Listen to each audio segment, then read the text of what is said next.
Hello, Miles. Up, down, or sideways? Cass, good to see you as well. How you doing? Up, down, or sideways? Sideways, up. A little bit down, sideways, and up, I would say. I have to say. But good to see you. How you doing? Good evening, Miles and CMF. Denise, good to see you as well. How you doing? Good evening, Miles. Jason, good to see you as well. How you doing?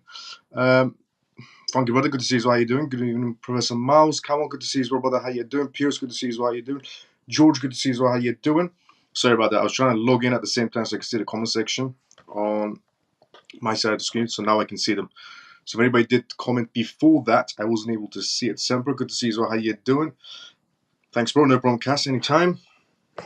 Tonight we also have a lot of news to cover that's happening around the world.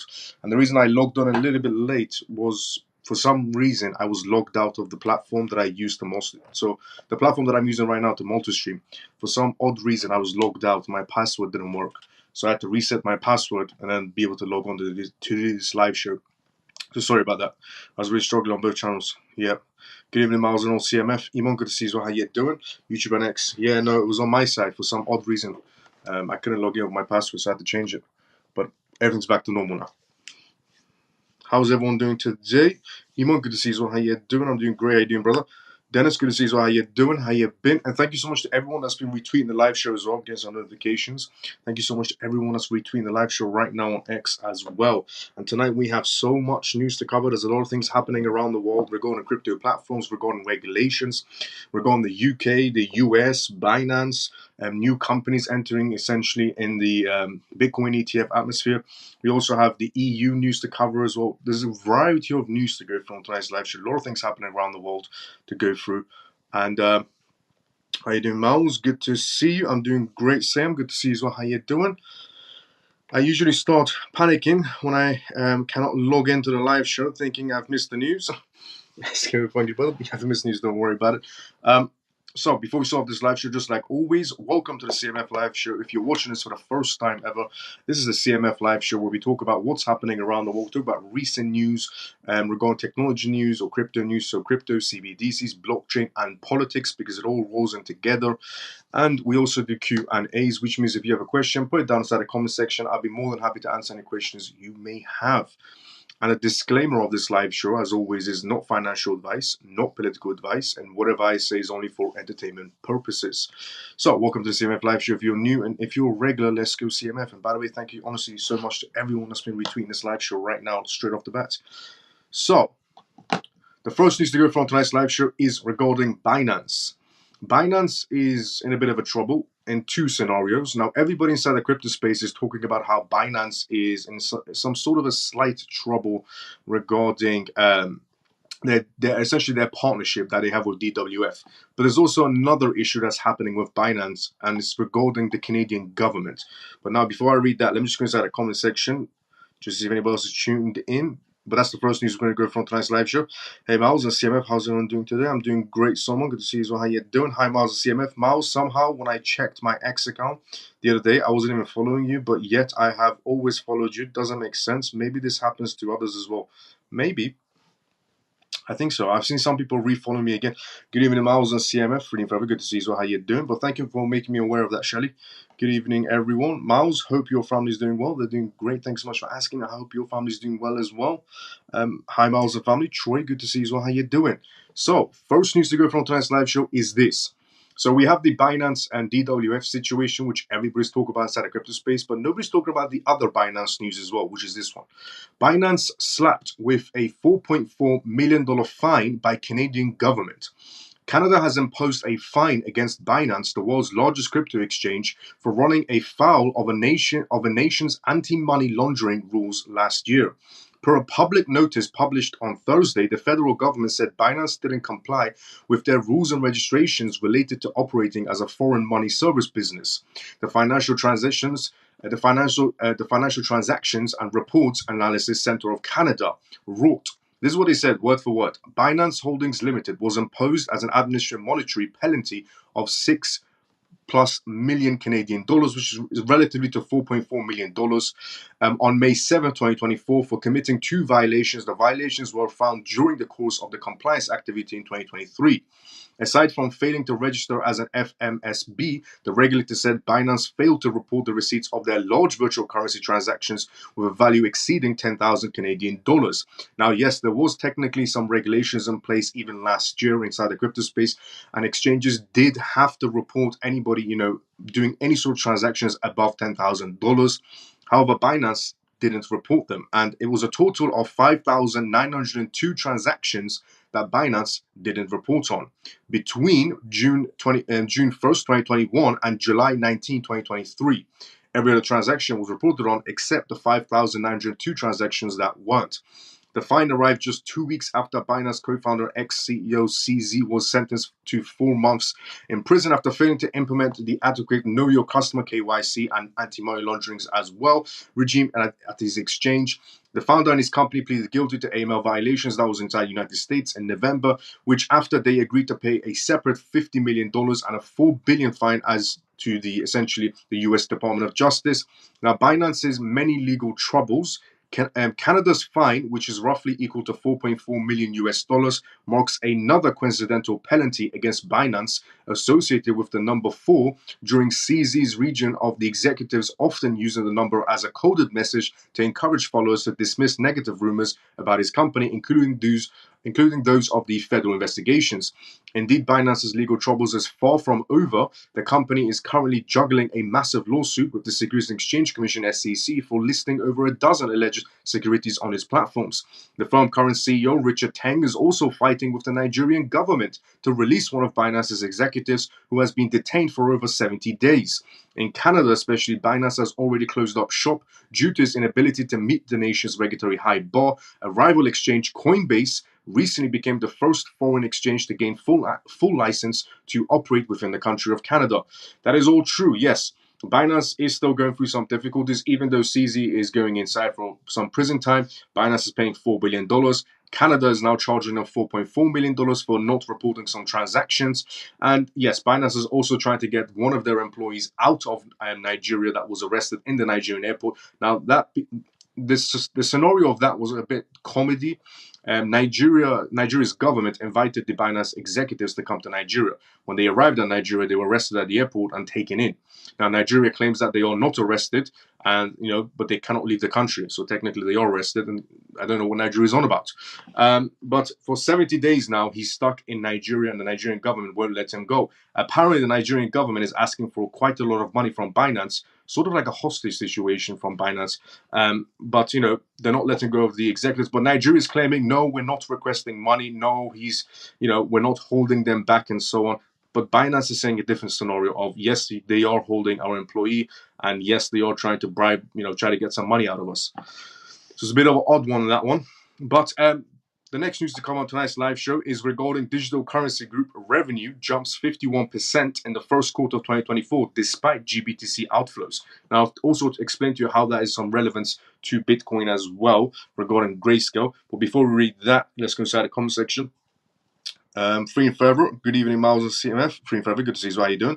Good evening, everyone. Miles, they're doing great. How are you doing, Troy? Good to see you as well. Don't you just love the governments? They really know how to kick a man when he's down.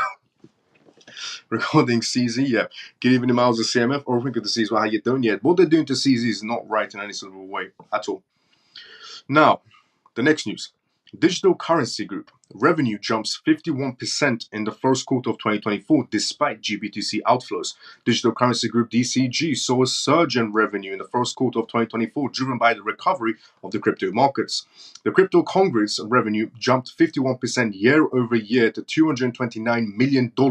The company reportedly wrote in a letter to the shareholders. Grayscale's revenue held steady during the quarter despite the $17.4 billion in outflows from its Bitcoin fund since it was converted to an exchange-traded fund ETF in January. The asset manager generated $156 million in revenue thanks to rising asset prices, offsetting losses in assets under management. Grayscale's outflows have arisen from the growing competition between Bitcoin ETFs issuers offering a lower management fee. The Grayscale Bitcoin Trust GBTC charges 1.5% management fees, while the others, such as the Bitwise Bitcoin ETF, charges a 0.2% fee. While Grayscale expected outflows alongside increased competition under the ETF wrapper for Q1, revenue attributable to the GBTC nevertheless exceeded essentially our expectations, was essentially what was said by Digital Currency Group said in a letter. The data from the Y charts shows that GBTC managed assets totaling around $18.1 billion as of May 9th. Now, why is this a bit important is because Grayscale was the downfall of the Bitcoin ETFs because they held the most amount of Bitcoins going into the ETFs, but they were the ones that did the most amount of outflows because they locked everybody's Bitcoins in. And also, Grayscale had some other difficulties where Digital Currency Group took them, essentially, they had to sell off their GBTC shares. Around 1 billion, 2 billion GBTC shares had to be sold off according to court documentations. Now, everybody would have thought Grayscale would have taken some sort of damage in the process. They didn't, and neither did Digital Currency Group. They both survived that $2 billion sell-offs they had to do, and Grayscale, with all the outflows in Bitcoin they had, they still survived everything regarding still operating and still being inside the cryptocurrency market, because they had one $2 billion case, one $1 billion case, and another $3 or $4 billion case as well. Quite a lot of billions they had to do some outflows on, but they succeed in every single angle. Other businesses under DCG umbrellas also posted revenue growth during the quarter. Crypto mining pool fundraise revenue jumped 35% to $51 million, boosted by staking services and equivalent sales. Investing platform Luna saw its revenue soar by 46% to $16 million, thanks to higher trading volumes. The Congregate has been facing regulatory challenges inside the United States. The New York Attorney General Office, NYAG, has recently expanded a fraud lawsuit against DCG, its CEO Barry Silbert, and Genesis Global Capital's former CEO Morrow to seek $3 billion in restitutions. The NYAG accuses the companies of defrauding over 230,000 investors out of $1 billion through Gemini Earn program. According to initial complaints, the lawsuit seeks to ban Gemini, Genesis, and DCG from operating inside of New York, along with restitutions for investment losses.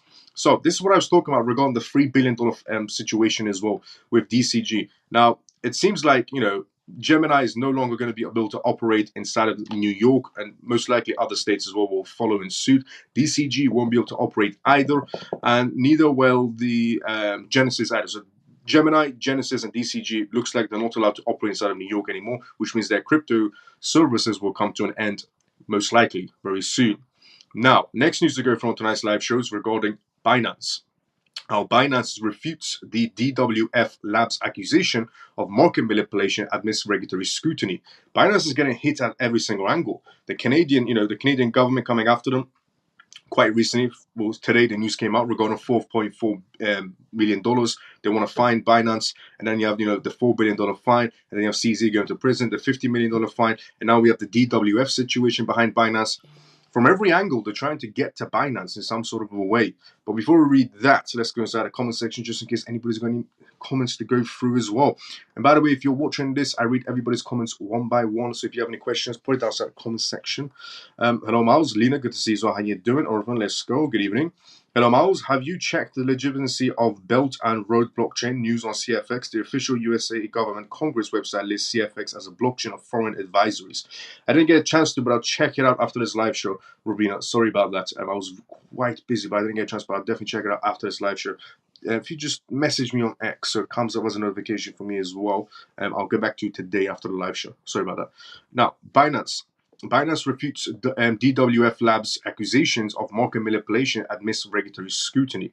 Binance's swift denial to DWF Labs' allegations. Binance, one of the world's leading cryptocurrency exchanges, is currently embroiled in the controversy following a damning report by the Wall Street Journal. Now, let me just put it into a perspective as well. Regarding the Wall Street Journal, they are the worst when it comes to cryptocurrencies. The Wall Street Journal has tried their best to make cryptocurrencies look bad in every type of situation. I'll tell you why at the end.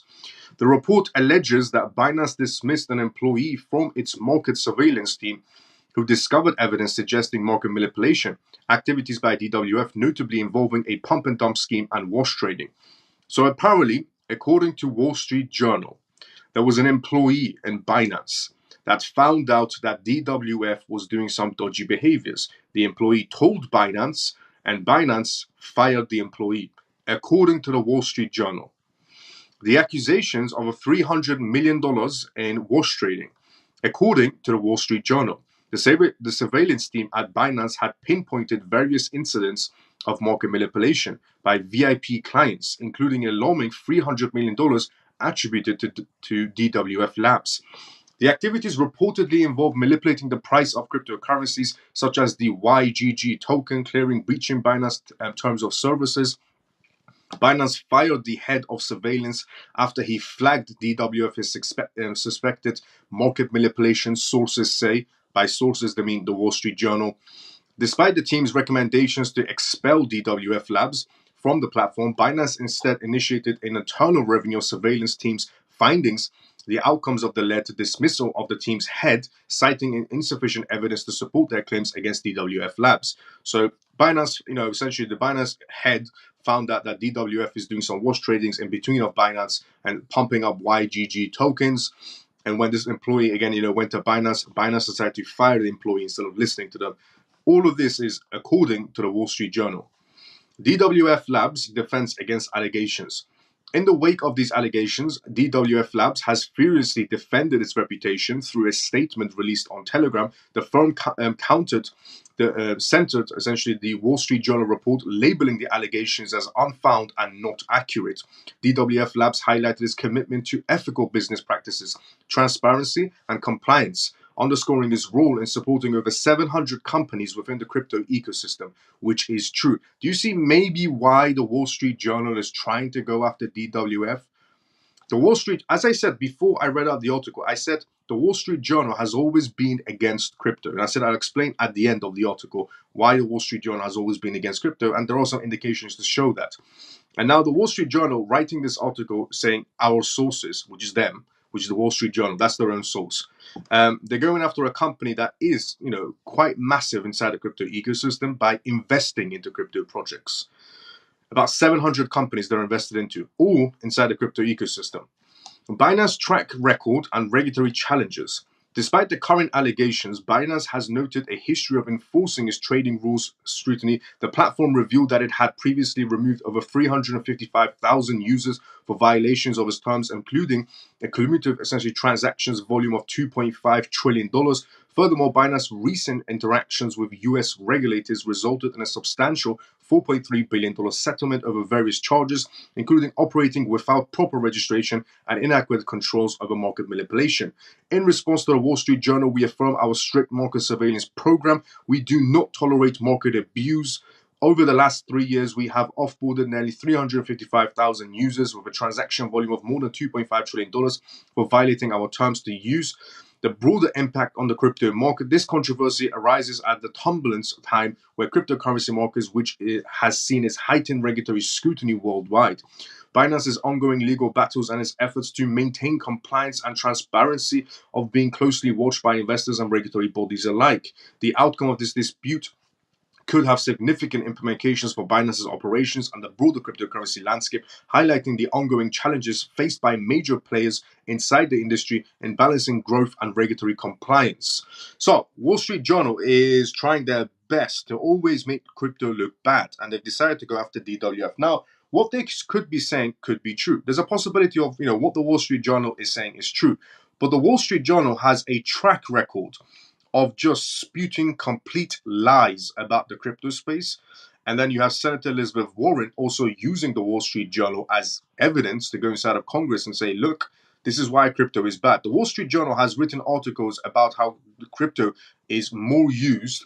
The majority of crypto is used for illicit activities and money laundering and so on and so on, is what the Wall Street Journal has said before. The majority, about 80 to 90% is what they claimed.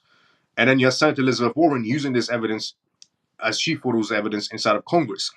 And then we had somebody like Chainalysis, which is because blockchain is public, use the blockchain and find out, nope, it's about this much. It's about 0.3, 0.5% that's used for illicit activities. The rest are all genuine transactions. And then the Wall Street Journal didn't change their article for about 2 weeks and then decided to apologize and change it. And that wasn't the first time the Wall Street Journal lied. They lied multiple other times about the cryptocurrency space.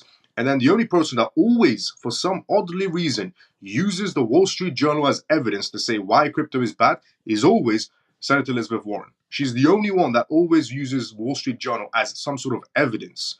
because of course journalists are always right for some odd reason, and then practically never not. I mean, they're never right. It's a journalist. They get told what to write. At these days, you can also use AI as well, which makes life much more easier. But yeah, there's also the outcome of this is complete BS. A lot of people are just trying to say maybe DWF is doing this, maybe DWF is really manipulating the market. Sure, manipulation always happens. I'm not saying they're completely clean and they can get to walk away. No, manipulation happens in every market space: stock market, crypto market, real estate, regulations, law. Everything is a manipulation in this society. In every single jurisdiction, everything is manipulated. So we're not taking that factor out of it. But what we are putting inside of it is the Wall Street Journal is about 99% full of BS when it comes to covering crypto stories. And all of this is according to the Wall Street Journal. No evidence whatsoever, just according to the Wall Street Journal.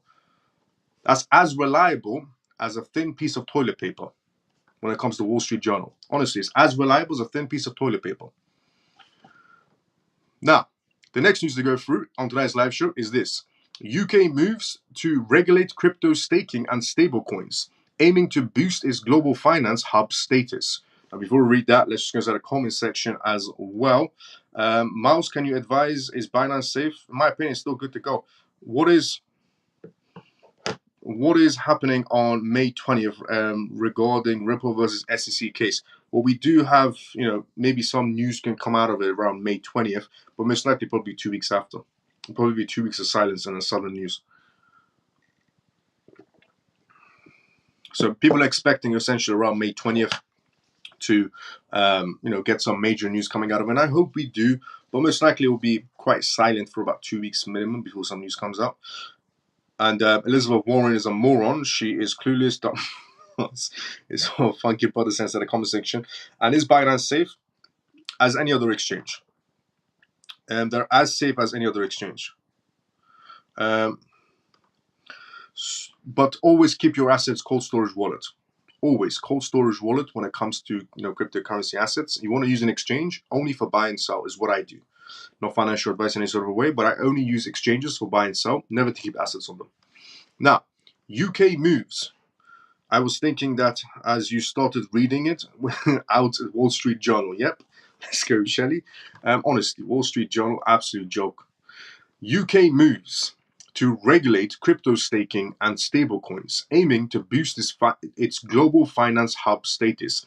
Now, we do have a massive election obviously going on that's going to be happening inside the United States, but we're also getting very close to the UK, parliamentary elections as well. And the UK does want to become a crypto hub, and whoever's chosen next could have some implications. The UK is preparing to implement significant regulations regarding crypto staking and stablecoins as a part of its ambitious goal to establish itself as a global leader in the crypto industry. During the Financial Times Crypto and Digital Asset Summit Economy, Secretary Bim emphasized the need for implementing these regulations. Bim is certain that the government has the ability to enact legislations on crypto staking and stablecoins, which are of the utmost importance in the next weeks or months, is what they're essentially stating inside of the parliamentary inside the United Kingdom, that crypto is going to become very important in the next weeks or months, according to the UK government. Despite recent electoral blows to the Labour Party, the Conservative Party remains steadfast in its commitment to regulating Bitcoin. As the general elections approach, there is a possibility that the political instability might impact the passing of legislations. Given their global finance implications, these policies are more urgency. Bim argues that these rules would enhance market stability and provide explicit, well-structured standards, therefore attracting a greater presence of the Bitcoin business in the UK. These measures are expected to enhance investor confidence by establishing a secure, open, and consistent regulatory framework. The UK has established explicit legislative guidelines to protect crypto companies and investors. This reduces the risk associated with investing and draws cash from institutional investors, thus enhancing market liquidity and stability. The UK's endorsements of staking and stablecoins demonstrates its dedication to blockchain technology, which offers advantages beyond commerce, establishing a environment for those technologies put the UK as a leader in the digital economy. The UK policy aligns with the global movement towards an integration of digital currencies. Towards the integration of digital currencies that the legislation actions undertake by the UK may serve as a catalyst for other countries to address the advantages and disadvantages of digital currencies as they gain popularity. Britain's regulations of Bitcoin demonstrates its commitment to establishing a secure and reliable market for digital assets, therefore reinforcing its position as a leader in the financial technology revolution. 2 weeks ago, a number of policies in the UK have enhanced the capacity of law enforcement to tackle crypto-related offences in the absence of arrest, and these allegations permit confiscation, immobilization, and unlawful acquired of cryptocurrencies. Yes, the UK have produced their own task force to go after cryptocurrencies, but anybody that's using it for illicit activities, and they can seize and freeze your cryptocurrencies because the police has the capability to do that now inside the United Kingdom. But the UK does want to become a massive crypto hub still. It is on their agenda, and according to the UK government, about weeks or months, crypto is going to become extremely important, is what the UK government is saying. And therefore, they need to move faster with their regulations. Now, if the UK genuinely, and I mean genuinely, wants to become a crypto hub, there's one thing they need to do to compete. Because the UK is obviously not the only one that wants to become a crypto hub. Hong Kong wants to become a crypto hub. Singapore wants to become a crypto hub. Tokyo wants to become a crypto hub. Dubai wants to become a crypto hub. Saudi Arabia wants to become a crypto hub. Bahrain wants to become a crypto hub. Kuwait wants to become a crypto hub. So the competition is quite fierce. There's quite a lot of competitors that want to become crypto hubs. Now, obviously, one could become a crypto hub for the Middle East. One could become a crypto hub for the Asian market. One could become a crypto hub for the Western markets. But the competition is still fierce. And if the UK wants to become a crypto hub, it's very easy. Lower the taxes when it comes to crypto. Okay, because if you want, you can go to Dubai and pretty much pay nothing on your crypto taxes. Or you can come to the UK and pay a ridiculous amount on your crypto taxes. So it's very easy to become a crypto hub. It's called taxes. If you lower them, people will come here for business regarding cryptocurrencies. If you increase them, people will flee and go to any other country that's offering lower taxes on cryptocurrencies. It's very simple to get the blockchain economy going up and running inside the UK. Lower the taxes. It's not that difficult. Nobody cares about the majority of legislation to be bringing in, because the end result is the taxes. You can bring the best regulations for the crypto space, but if you've got high taxes, everybody's going to Dubai or Bahrain or Kuwait. Even Japan reduced their taxes to compete with Dubai. Just for perspective. Now, the next news to essentially go through on tonight's live show is from the Deutsche Bank. The president of the Deutsche Bank is urging for a quick adoption of CBDCs. Is the next news we're going to be going through on tonight's live show. We still have a lot of news to cover on tonight's live show. Now, before we do that, let's consider the conversation. Does keeping interest rate the same in the UK has the impact on crypto? To elaborate, but as far as what I understand, I've just read, does keeping interest rate the same in the UK has an impact on crypto? As in, if you hold it for long enough, lower taxes? Yes, there is an impact on it. I couldn't comment on X. The words were so tiny and difficult to read. Not sure why. Miles, are you going to be streaming on YouTube from today onwards? No, I'm on X and YouTube at the exact same time. I'm on X and YouTube. Am I not on X and YouTube at the same time? Am I only on YouTube?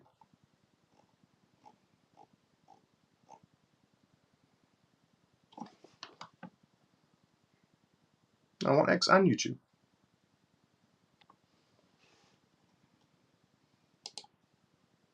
Yeah, no, X and YouTube. I'm streaming to both of them. I was confused for a second. Miles, you just nailed it, brother. Let's go. Lower the taxes. You Let's go, funky brother. You're not showing on X for me. That's a bit odd. Am I not showing on X? Why is that? That's why I came to YouTube. That's very odd. Am I not showing at all on X? Is anybody watching me on X? If you are, put a comment so I can see you're on X. If anybody can see me, if anybody's watching this right now on X, just put a comment so I can know that I'm on X or not. See if he's following you. That is extremely odd.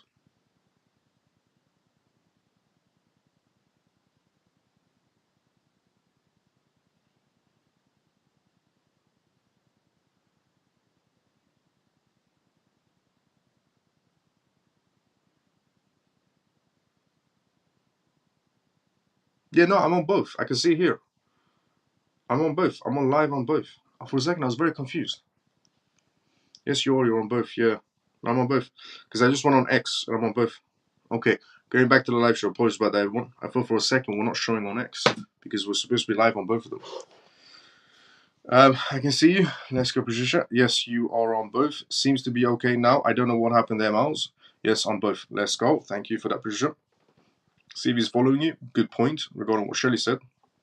I think you have to be following me as well. It'll be easier for it to come up. Now, to go through the next news on tonight's live show is this. Deutsche Bank president urges a quick adoption of CBDCs. Central Bank of Germany's thoughts on CBDCs. Deutsche Bank president Nigel recently voiced his concerns about what's in store for the central banks in the future. In a panel discussion at the Bank of International Settlements BIS Innovation Summit he expressed an air of uncertainty about the matter.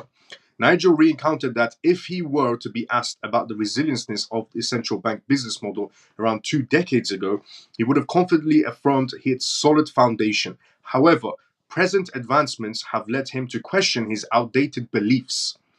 If you would have asked me 20 years ago if the central bank business model was destroyable or not, I would have said no, stated Nigel. So he's saying, if you asked me about 20 years ago, this is Nigel, essentially the president of the Deutsche Bank. He's came out and said basically that if you asked me 20 years ago, is the central bank business model good and strong, and can anybody, come in and encounter it or destroy it? Nigel would have said no 20 years ago. Fast forward to today, Nigel would have said yes. The central bank system, the old system, is failing definitely, is what Nigel is saying. He's the president of Deutsche Bank. And this is what he said at inside the Bank of International Summit, essentially. Now I am not sure anymore, and this is the reason that is the reason why we are sitting here inside the Bank of International Settlements Summit talking about central bank digital currencies. The German central bank head urged his counterparts from France and India who participated via video conferencing that they have to work on their business model. For him, one way to ensure the resilience of central bank is by leveraging on digital ledger technology, DTL. We have to work on our business model, and DTL is just a means or an instrument that could help us here really to get to the point, Nigel explained to his colleagues. The Deutsche Bank president also said, given the decreasing appeal of cash transactions over the past few years, there should be a sense of urgency to explore the implementation of central bank digital currencies, CBDCs. Urge to move into CBDCs. I think this is what he said, word for word, president of Deutsche Bank again, Nigel. I think we lost some time already, and now I believe we have to speed up regarding CBDCs. He added, over the last years, we see that there is maybe diminishing attractiveness of cash going on. So if a part of, let me say, your core product is losing attractiveness, then you have to think about another core product that is standing and complementary product, he went on. Central Bank of France agrees with Nigel's statements and clearly reflecting the growing worries of other central banks and weighing in the appeal of paper money banknotes, which could potentially push a seismic shift in the dynamics of the traditional monetary system. This was something agreed upon by the Banque de France governor as well, mirroring the same sentiments pointed out by Nigel. Out of the central bank money must evolve with the times. Otherwise, their failure to adapt may risk the stability of the current financial system. This comes from Nigel. Okay, Nigel, president essentially of the Deutsche Bank. The Banque de France also agrees with Nigel as well regarding they should be moving faster towards CBDCs. According to them, cash is pretty much about to go away. The attractiveness has gone, and they need to be moving to a much more better monetary system. And in their words, it's CBDCs. This is Banque de France, Deutsche Bank, Central Bank, and essentially the EU, the Bank of International Settlements. They're all saying we need to move faster to CBDCs because cash is about to go away. And Nigel, one interesting thing he did point out is Nigel said, if somebody asked me about 20 years ago, will the central banks fail? If somebody asked me 20 years ago, will the central banks fail? Nigel, the president of Deutsche Bank, central bank, would have said no. He said, fast forward to today, I will say basically yes, the central banks will fail if we don't go to a whole new monetary system, which is CBDCs. Now, the next news to talk about is Robinhood. Robinhood CEO states that America deserves access to crypto assets. Is the next news we're going to go through on tonight's live show. Robinhood CEO states that Americans deserve access to crypto assets coming from Robinhood. But before we go through that, let's go inside the comment sections just in case anyone's got any comments to go through. Here we go.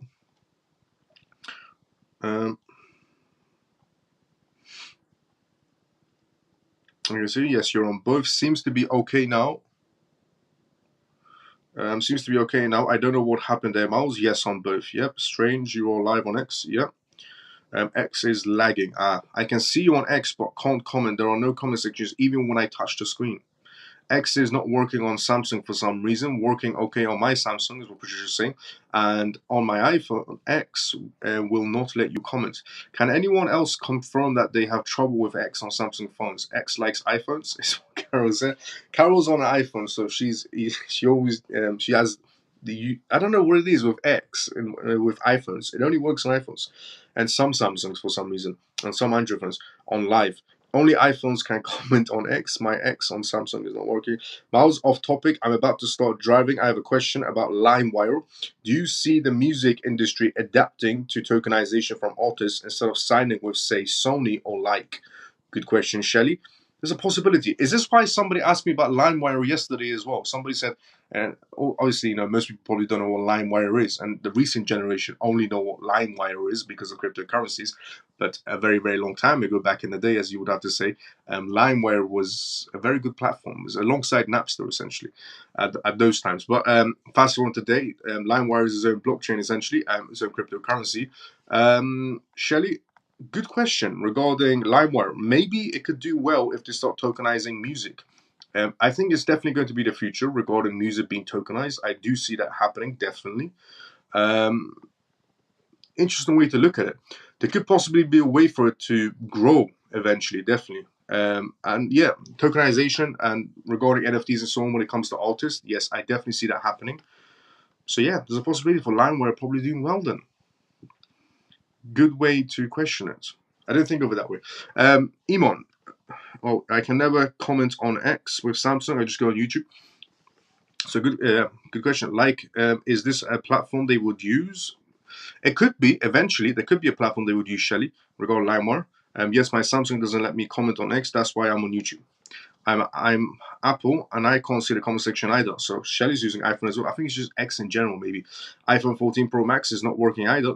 Okay, then I can't comment on X either. I have Samsung, but I can comment on YouTube. So thank God for YouTube. Everybody, I think X definitely needs to be looking into that situation. But thank God that we're doing both on both platforms.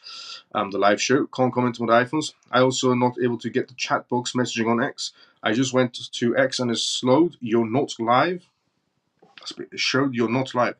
You have to click on the video. The circle around my head is not showing me live, but the video is. If you go to my profile, I also can't. I also can't like the live either. That's a bit odd. I'm confused now. Can they use stablecoins for CBDCs? No, stablecoins are very different to CBDCs. If anybody thinks that stablecoins are similar to CBDCs, incorrect.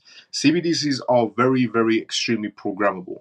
Stablecoins have some programmable features as well regarding blacklisting and whitelisting wallets. We've seen that happen quite often with Tether when they blacklist wallets for illicit activities. But in general, CBDCs are very different to stablecoins.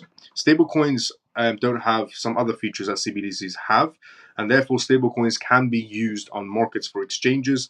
CBDCs, there has to be trust between any jurisdiction. So if any party wants to use a CBDC, then there has to be trust between these two countries. For example, if Russia wants to use China's yuan CBDC, they have to understand that China has the capabilities to freeze, seize, and put expiry dates on that CBDC that Russia might be using. That's a yuan CBDC.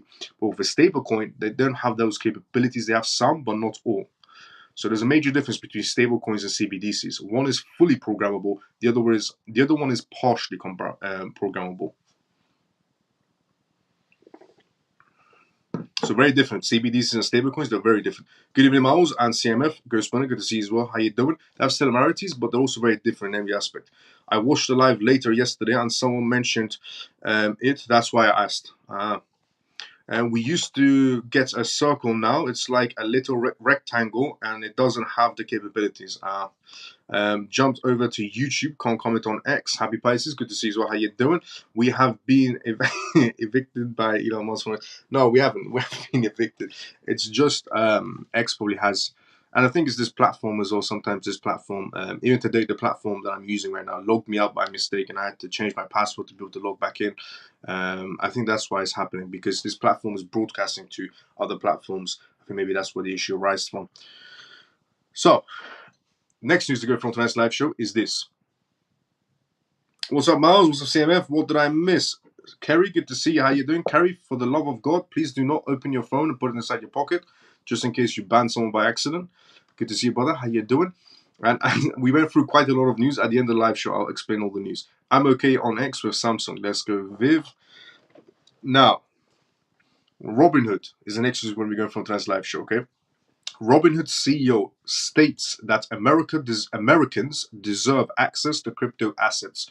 I believe so as well. Everybody should have access to crypto assets.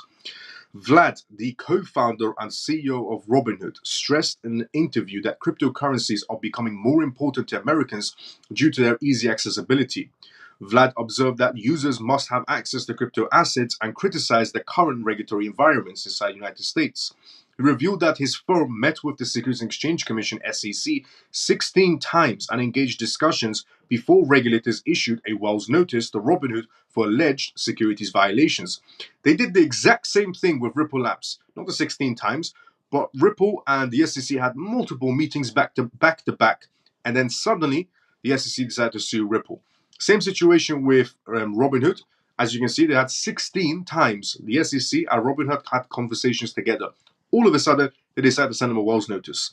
Robinhood CEO Vlad said on CNBC that crypto assets are becoming more and more important, and Americans should have access to them. Interesting that the big hitters are speaking in the press more and more. Vlad responded to questions highlighting Robinhood's impressive performance in the first financial quarter of the year, with a significant 224% increase in crypto tradings. In the interview that he had with CNBC explaining all these details, Vlad explained that Robinhood had attempted to establish a dedicated broker deal, especially for dealing with crypto assets. And the cooperation was not mutual, and it became evident that there was no viable way forward, and the firm learned would face future enforcements from the SEC regarding the Wells notice. He expressed his disappointment at the lack of clear path forward. He said the SEC can modify regulations to enable brokers to support crypto assets, but it needs to be more inclined to do so. Instead, it's opting for the regulatory approach based on enforcement. In the face of regulatory challenges, Vlad retreated the commitment of Robinhood to represent the interest of its clients. The SEC stressed the need to protect Robinhood's position and support customers' rights to crypto assets. He underscored that he believes that crypto assets are becoming more increasingly important, and it would not be acceptable for Americans not to have access to them, which is all true. If the rest of the world has access to cryptocurrencies, then so should American citizens as well. And since we all know America's land of the free, it's a bit odd. Honestly, America has always been known pretty much as the land of the free. Ironically, the land of the free is the one censoring people on social media and also trying to stop people from having access to cryptocurrencies. While any other country, which is not known as the land of the free, has access to cryptocurrencies and no censorships on social media. Some censorships, but not as the majority of America has, by trying to censor a whole platform and buy them out. Very odd for a country that claims to be land of the free, blocking everybody from buying cryptocurrencies, saying it's better for you if you don't. But then you have BlackRock buying cryptocurrencies essentially, and Vanguard, Goldman Sachs, JP Morgan, everybody, Fidelity, everybody, all the corporations are involved in cryptocurrencies. That's okay. When an American citizen wants to buy crypto, no, we have to protect you. Don't touch crypto is what they say. It's a very odd movement. Genuinely mean it. For a land of the free, genuinely very odd movement. Now, the next news to go from tonight's live show is this. The SEC blocks financial innovation, claims Ethereum co-founder. So not only did Robinhood go on CNBC, interesting enough, about yesterday, I think it was, Gary Gensler, yesterday or the day before, Gary Gensler, which I revealed on this live show as well, went on CNBC and spewed the usual crypto is bad, I need to protect everybody, and so on and so on. And then we had Robinhood go on also CNBC and say crypto is good and everybody should have access to it. And then now we have also co-founder of Ethereum doing a speech as well regarding how crypto is good as well and Americans should have access to it. But we'll go through that right now. But before we do that, let's go inside the comment section before we do that.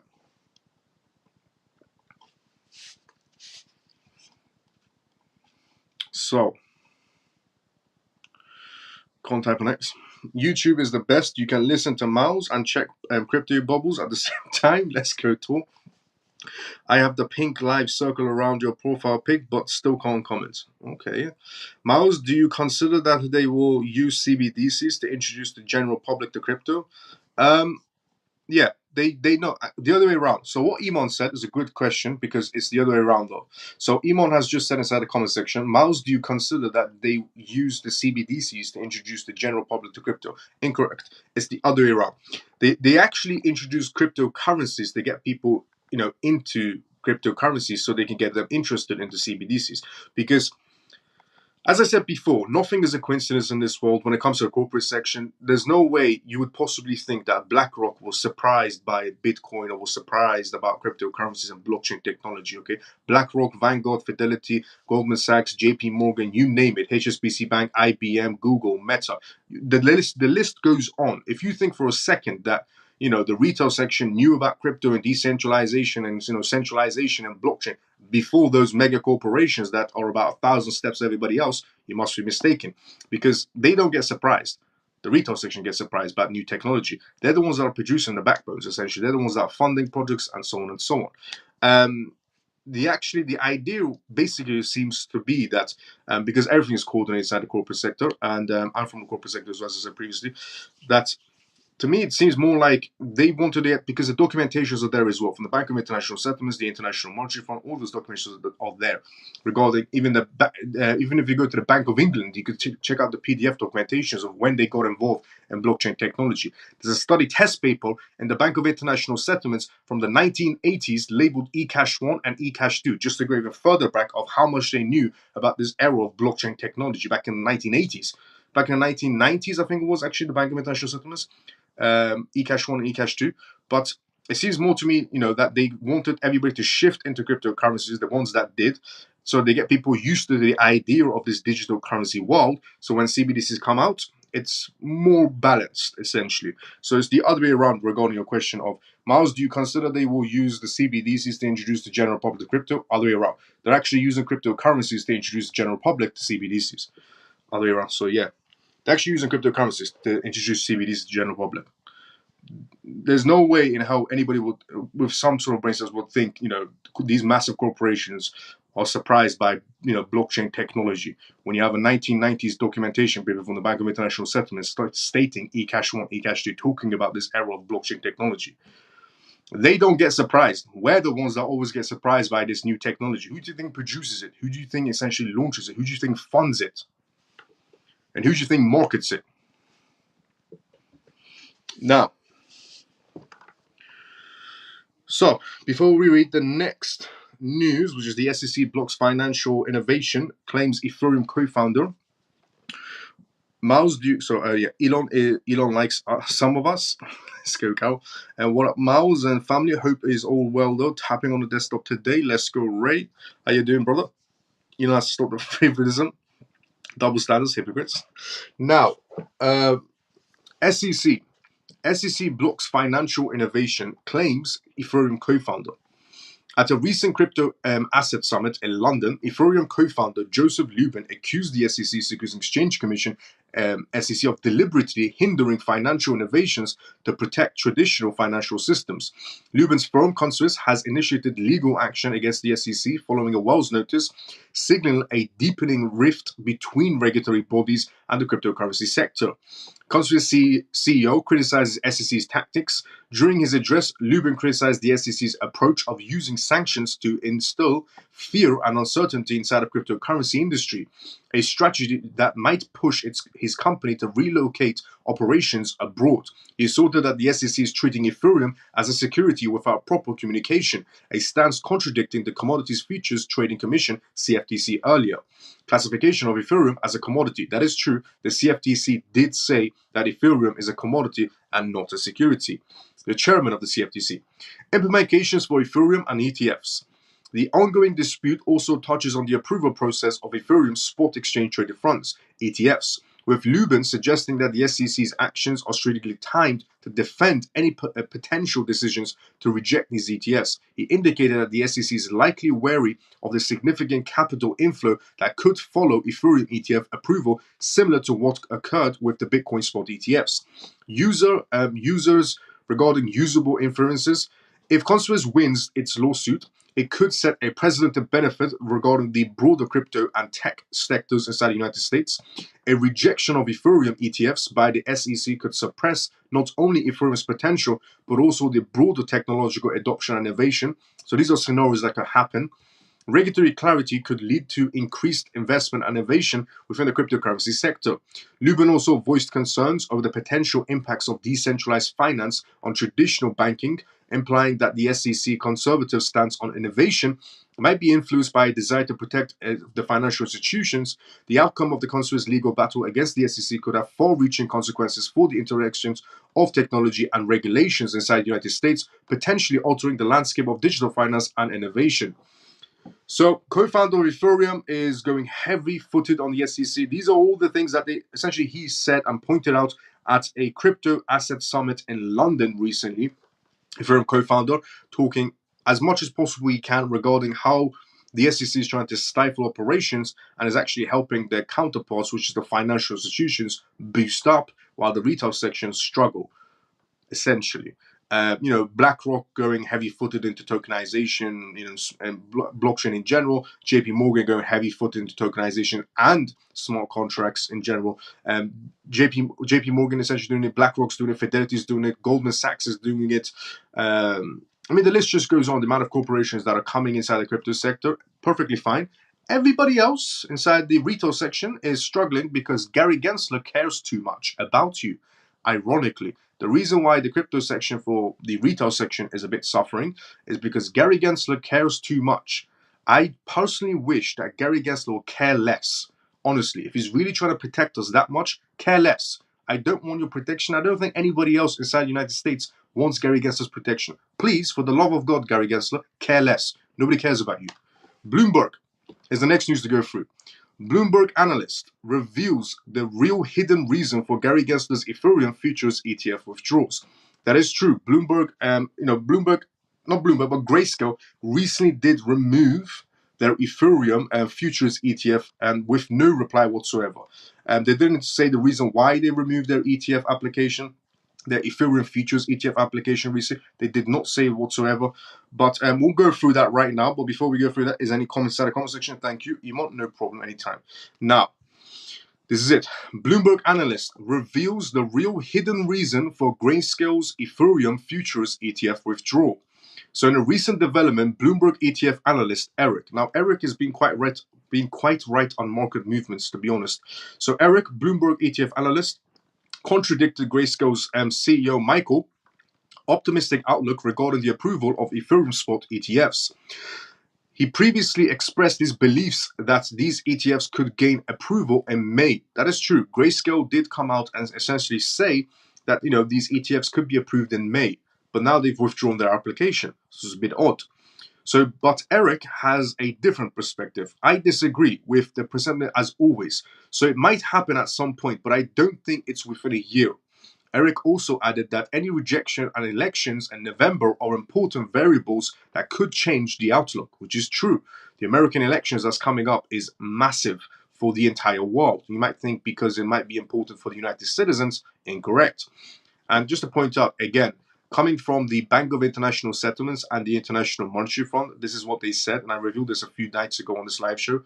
If America sneezes, the whole world catches a cold, is what essentially the Bank of International Settlements and International Monetary Fund said. When America sneezes, the entire world catches a cold.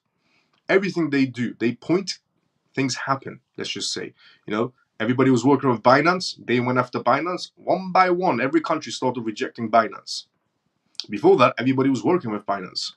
You see the amount of power they have. No matter anybody that assumes even for a second they're losing power in this digital world, not a single chance in hell. They're actually gaining more power by the seconds go by. If you don't understand why, maybe look at the contracts. Now, the only reason to file this under the 33, so that it is true. Essentially, Grayscale did file a 33 Act. So we'll go through that now. Interesting enough, Eric also noted that Grayscale withdrew their 33 Act Ether Futures ETF because they wanted to focus on spot products. Eric made the following statement. The only reason to file this under a 33 Act versus the 40 Act was to enable litigation. Withdrawing the application essentially closes the door for anyone to file a lawsuit. So, Grayscale essentially filed in a document for Ethereum Futures ETF. And around May 26th of this month, was when the SEC was going to say yes or no or postpone regarding Ethereum Futures ETFs. Now, Grayscale withdrew their application. Now, the application they filed was for a 33 Act Ethereum Futures ETF, which means if the SEC said no or postponed, Grayscale could have again sued and went after essentially the SEC like they did with the Bitcoin ETFs, because they filed for a 33 Act, not a 40 Act. But for some odd reason, they withdrew their application. And now they can't sue the SEC either if the ETFs get rejected regarding Ethereum. So they don't want to go after the SEC anymore, interesting enough. According to Eric, he claimed that the reason why Grayscale withdrew their application was not to present a huge ETF to Grayscale on a silver platter. In addition, the analyst said that Grayscale was the main company that ensured that the BlackRock Bitcoin spot ETFs were approved, which is true because they're the ones that sued the SEC. Yet it was criticized for the outflows from its own fund. That's also true as well. Grayscale was the one that did the most amount of outflows regarding the Bitcoin ETFs, mainly because they locked everybody's Bitcoins in 6 months before the Bitcoin ETFs were approved. And then the locks came off because the fund turned into an ETF, so everybody decided to sell off, and because they had a 1.5% fee, which I've already explained multiple times on this live show as well, but that's the reason why. Now, Decon. Decon destroyed the Ethereum ultrasound money narrative. That's the next news we're going to be going through. And Decon was essentially the Ethereum upgrade that they had. And according to Ethereum, there are going to be lower prices, lower fees for Ethereum. The gas price is going to be, cheaper, faster, and so on. Turned out to be not true.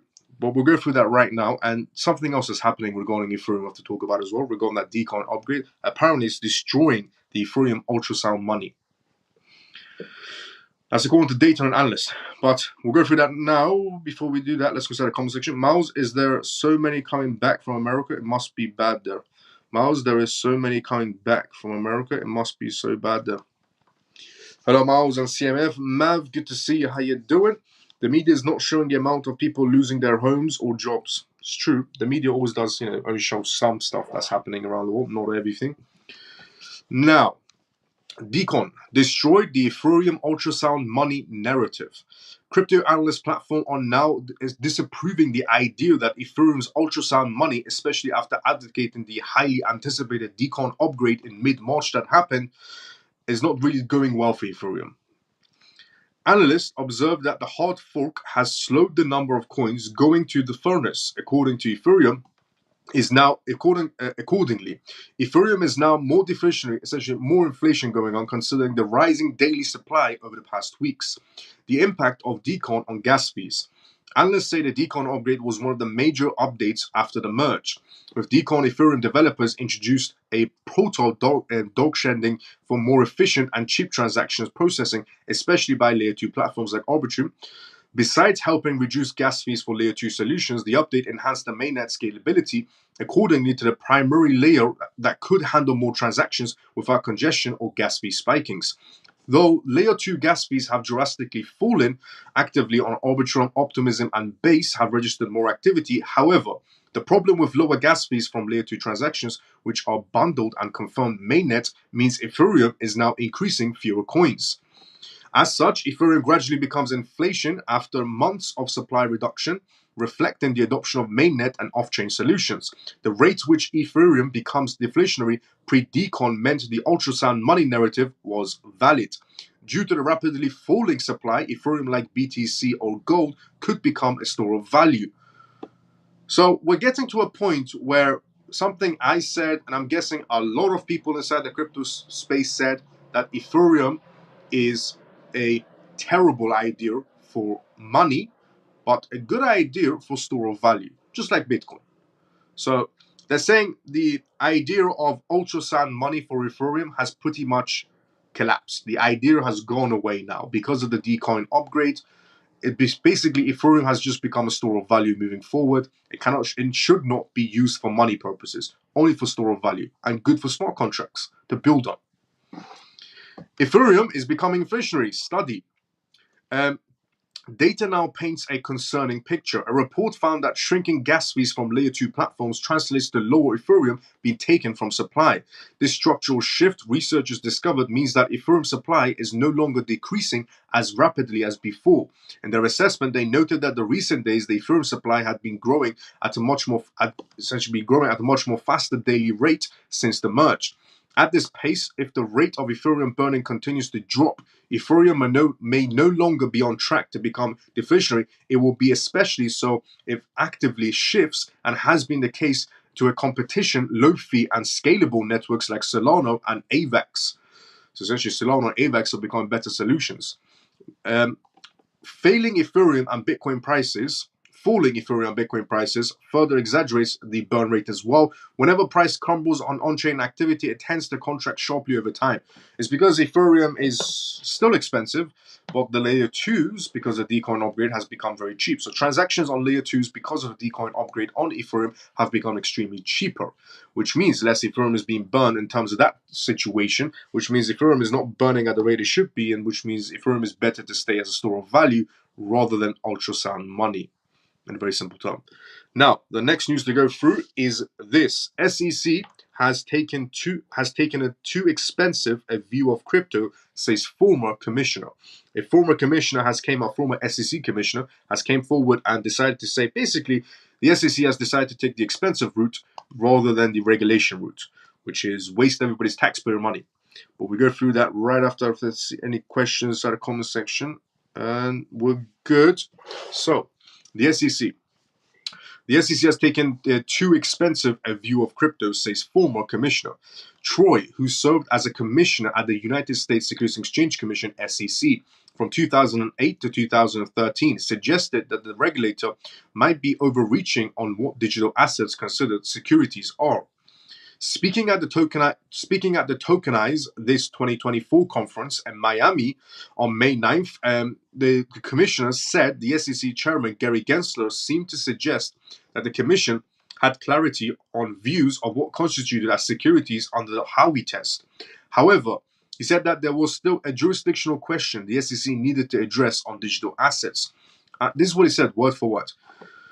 I mean, if it's not a security, then it's outside the scope of the federal securities laws in the SEC's jurisdiction, said the former commissioner of the SEC. The commission, I believe, has taken a very expensive view as to what constitutes a security under the Howey test. The former commissioner added that many in and outside of the SEC seem to be focusing on labeling certain tokens as securities, but they weren't addressing how to adapt the regulatory regime for digital assets. Very good way to put it. Adapt the regulatory regime for digital assets. Instead of saying the old rules apply, maybe bring some new ones, because it's your job, Gary Gensler. Just like the FCA, the Financial Conduct Authority inside the United Kingdom, yesterday revealed that they're going to be, centering new regulations around cryptocurrencies, because the old regulations don't apply to cryptocurrencies. You see, the UK Financial Conduct Authority understands this, but for some difficult reason, Gary Gensler cannot. Many have criticized the SEC taking a... Here we go. We're here. He added that there was a lot of uncertainty among firms attempting to comply with regulatory requirements. Many have criticized the SEC for taking a regulation by enforcement approach to crypto firms, offering tokens or crypto services to US residents. The commission filed a lawsuit against Binance, Kraken, and Ripple and may be preparing for an enforcement action against Robinhood after it issued a Wells notice. The SEC's actions have promoted a response from many lawmakers looking to restrict the commission's authority over digital assets.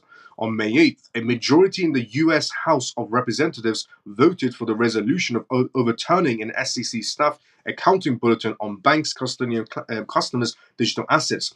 President Joe Biden said that his plans to veto the bill. Now, the next news to go from tonight's live show is Ripple joins a multi-chain DREC alliance for secret managements.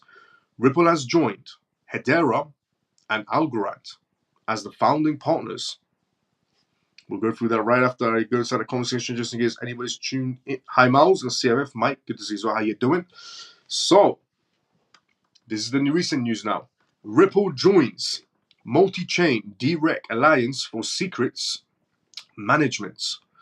Ripple joins the Hedera and Algorand foundations and industry players to advance a recovery standard to rival ERC's 4337.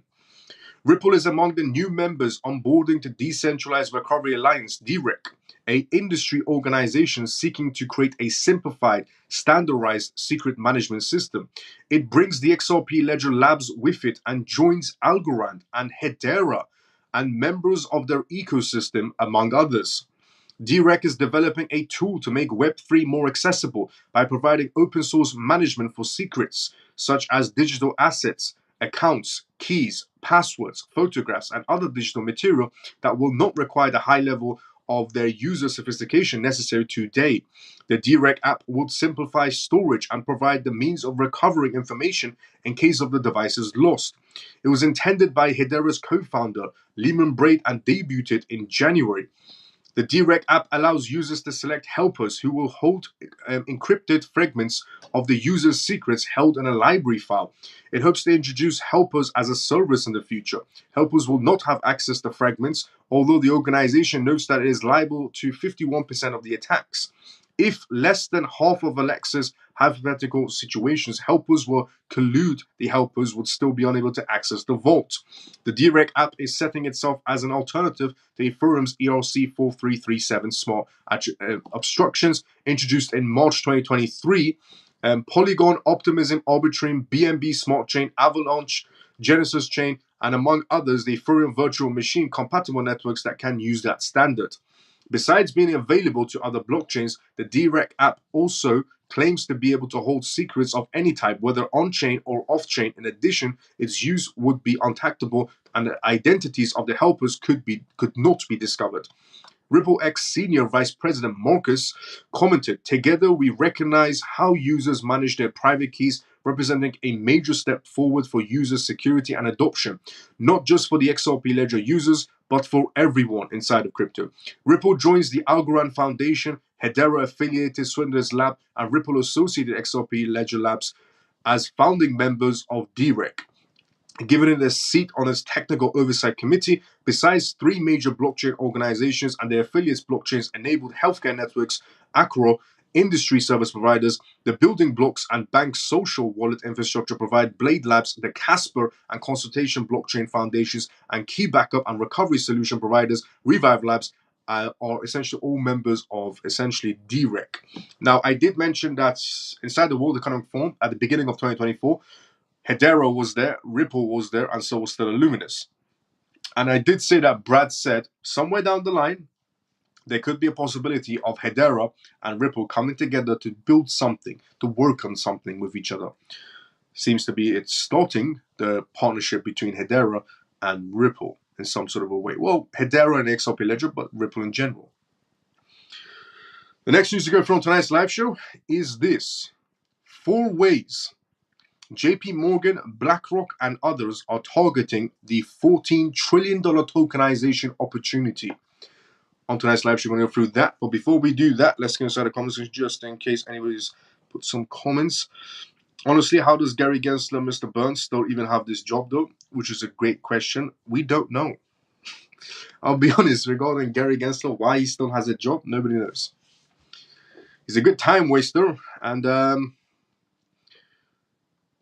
just a waster in general. He's a waste of oxygen, Gary Gensler, because he's wasting taxpayers' money. He's wasting time. He's trying to protect people who don't really want Gary Gensler's protection, the retail section. So yeah, I mean, he's so focused on the retail section when it comes to cryptocurrencies that everybody else inside of Wall Street is pretty much getting away with everything. Interesting enough. Miles, what is the difference between the wrapped BTC, Ethereum with original BTC and ETH? A wrapped version is basically another chain. So a wrapped version of BTC on Ethereum is basically the Ethereum. It's same. It's the price follows. It's like a pegged. It's pegged to that, but there's also assets under management under it as well. It's pegged to that, the price points, in other words. But it's just operating on a different chain in a very simple way. It's operating on a different chain when it's a wrapped token instead of the original chain itself. And it's pegged to the price, and also the backings are there as well. Now, 4 ways JP Morgan, BlackRock, and others are targeting the $14 trillion tokenization opportunity. Tokenization, or technology that pairs real-world assets with digital tokens on a blockchain, will likely take years to develop, according to Dilute. Any significant breakthroughs are likely to come from multiple parties instead of deriving from a single entity, the accounting giant wrote in a recent report. However, ongoing trials with the technology and the emergence of regulations are promising signs that could help bolster existing financial products, it said. The report highlights how tokenization has become a big theme in 2024, with BlackRock and Franklin Templeton pushing further into this space. Research from Bernstein recently suggested would be one of the key drivers behind the cryptosphere rally over the next year. No wonder consultant Oliver Wyman estimates that tokenized assets could top $14 trillion by 2030. Dilute identified 4 near-term opportunities for tokenization use cases that could provide value for early adopters over the next few years. Bond issuance, for example, issuing bonds as tokenized assets via blockchain protocols carries the advantage of improved transparency and faster settlement times, Dilute wrote. As a secondary market develops, tokenized bonds could also help improve liquidity and accessibility. The European Investment Bank issued tokenized bonds using platforms provided by the banks, including HSBC, Goldman Sachs. Dilute said more opportunities are sure to be found in the field of fixed incomes. Intraday repo transactions. Repo transactions involve selling securities with the argument, essentially with the arrangements to reproduce them at a higher price or a later date, typically used for short-term financing. The accounting giant pointed to JP Morgan's $300 billion in intraday repo transactions as asset tokenization platforms Onyx as an evidence of early access. It also highlighted as early adapters of Goldman Sachs, Singapore's DBS Bank, and the Broadridge's distributed ledger repo platform. The latter captures some $1 trillion in monthly volumes. Exchange-traded products, tokenizing exchange-traded funds, offers a faster settlement times, greater efficiency for issuers, with improved transparency and broader access for traditional investors. In DeFi, some firms have launched tokens on promiscuous blockchains that track ETFs, with major ETF issuers, including State Street, plan to explore tokenization of their funds for stocks and bonds. Commodities, startups have issued more than $1 billion in tokens that represent ownership in physical gold and traditional commodities. Traders are following suit, Dilute said. These are all the things right now happening in the world, mostly inside the American market space, regarding corporations, of how much there's things going on regarding tokenizations of bonds issuance or even backing other companies, or how much these companies are coming in heavy-footed, essentially. Meanwhile, at Santander Bank pilot issued loans to Argentina farmers that were essentially collateralized with tokenized commodities, including soybeans, corn, and wheat. This is Santander Bank offering some sort of loan situations to Argentina farmers that the loan is collateralized. Collateralized essentially and tokenized commodities. This is Santander Bank. I've mentioned so many banks that essentially what they're offering right now. Other possibilities will probably soon emerge with mutual funds, private equity, cross-border payments, and cash deposits, Dilute said.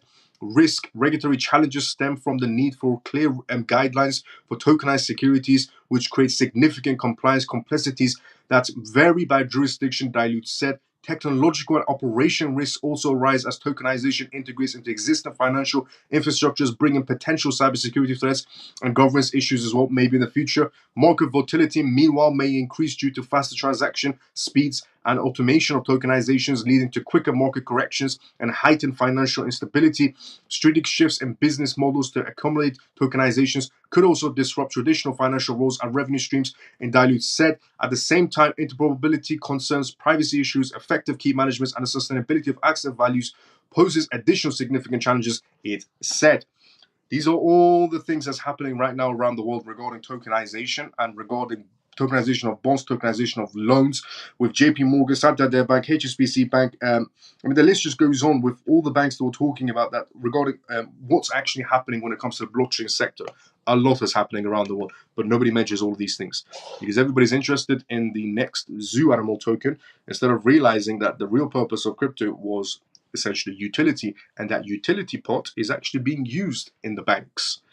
If everybody just paid attention to it, they will realize that it is actually being used. Utility is happening slowly, because we're in the era of the world shifting into a digital space with the regulations, the banks and institutions, but nobody from the retail, well, the majority of the retail section aren't really focusing on what the banking sector is doing. The banking sector and the institutions are actually using the utility purposes of cryptocurrencies very slowly, while the majority of the retail section is too focused on what's the next zoo animal token regarding camel token or cat token or frog token that's coming out for the next breakthrough in life, which the majority of you won't, because you'll become exit liquidity. I hope everybody makes a lot of money inside of crypto. I hope everybody makes a lot of money inside of, essentially meme coins if you really want to go for them. But don't forget the main purpose of crypto. The reason why you're in crypto. Utility, which the banks, institutions are using if you look at their PDF documentations. So you might want to be in some legit projects because all the money is going to be funneled to the legit projects, not camel token. Nobody's lining up for camel token from the corporate sector, but they're all lining up for projects that offer them tokenizations and some sort of utility purposes for real world use. A lot of things are happening. Not a single person probably watching this live show knew that Santander is giving out loans, tokenized loans, to Argentinian farmers. I could bet my life on it that nobody right now watching this live show probably knew that essentially that Santander Bank is offering tokenized loans to Argentinian farmers, for example, to be able to do more farming and expand on their farmlands and so on and so on.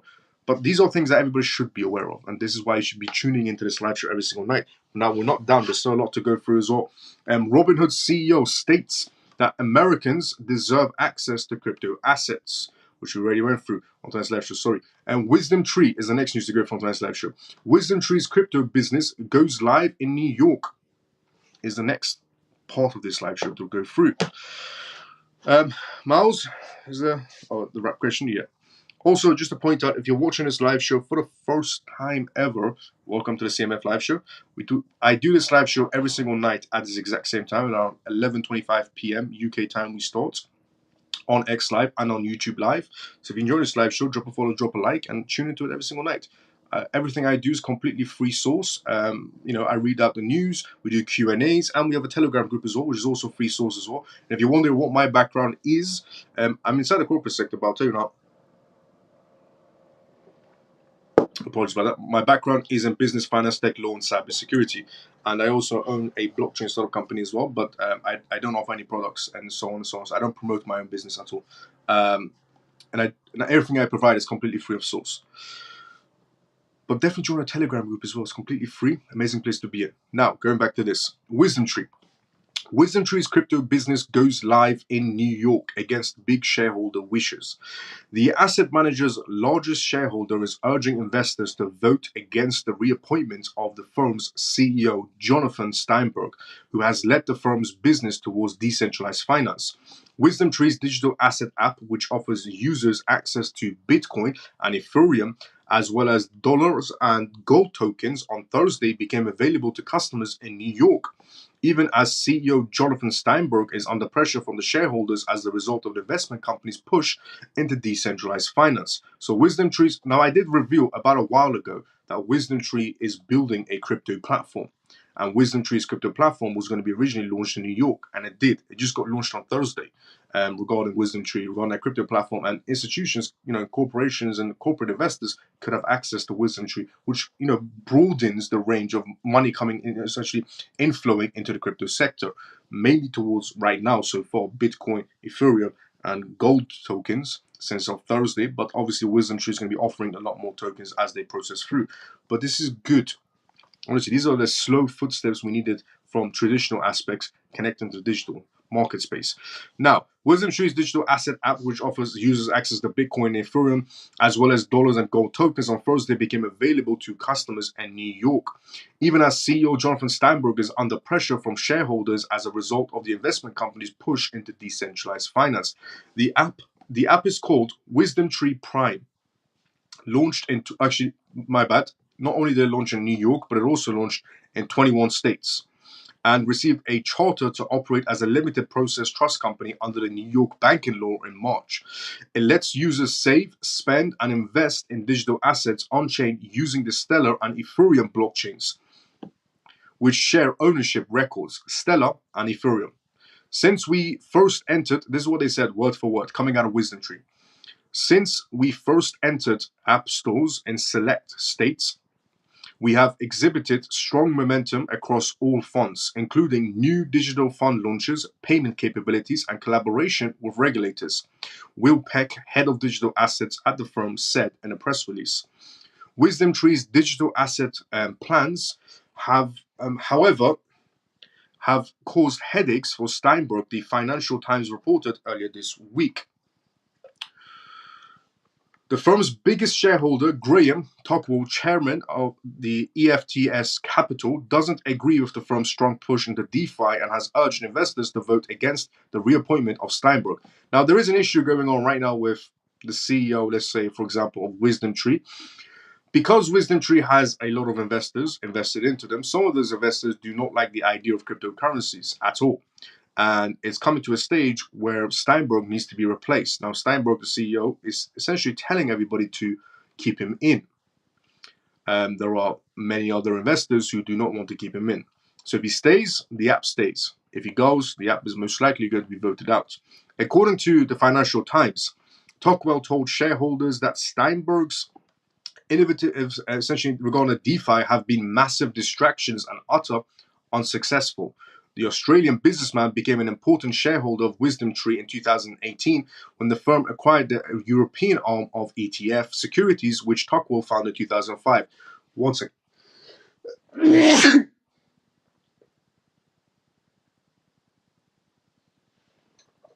Apologies about that, everyone.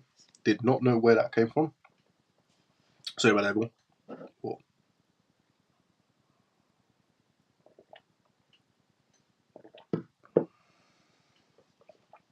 Now, that hurts. Hope I'm not catching a cold. Now, Wisdom Tree. Wisdom Tree has become a dominant TradFi player in crypto since 2019, when it launched its first Bitcoin exchange-traded product on Swiss Stock Exchange 6 in January of this year. It became one of the 10 issuers of the spot Bitcoin ETFs in the United States. The fund has seen at least amounts of inflows among all issuers around $70 million, while others have collected billions of dollars in investment money, which is true. Wisdom Tree hasn't received quite a lot of money in any sort of a way so far regarding the corporate sector, but I mean, it's still quite early.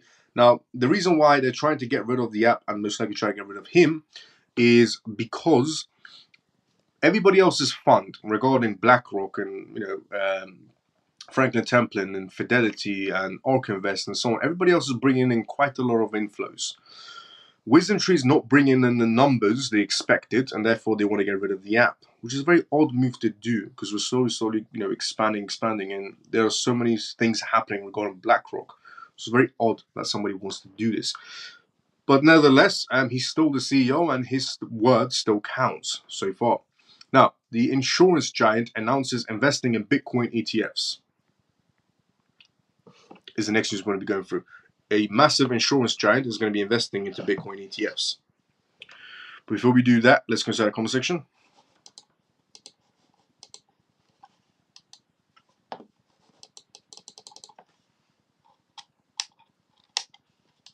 There we go.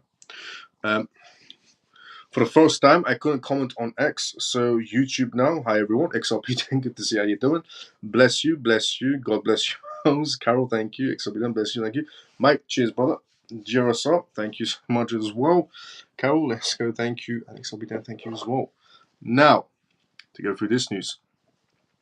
Insurance giant announces investing in Bitcoin ETFs. While the spot Bitcoin ETFs have been approved by the SEC in January, attracted many institutional investors to the market. New ETF purchase news comes every day. At this point, Bloomberg ETF analyst Eric said that the many investment advisors, banks, and other institutional investors have invested into BTC ETFs, but they have not yet reported and disclosed these investments. Now, what he's referring to was a form that most institutions have to fill out because it's coming up to that season where they have to show their portfolios. And because of that piece of document that they send over to the SEC, which becomes public pretty much afterwards, we can find out which firms are investing into crypto and which aren't, and which firms are investing into ETFs in general.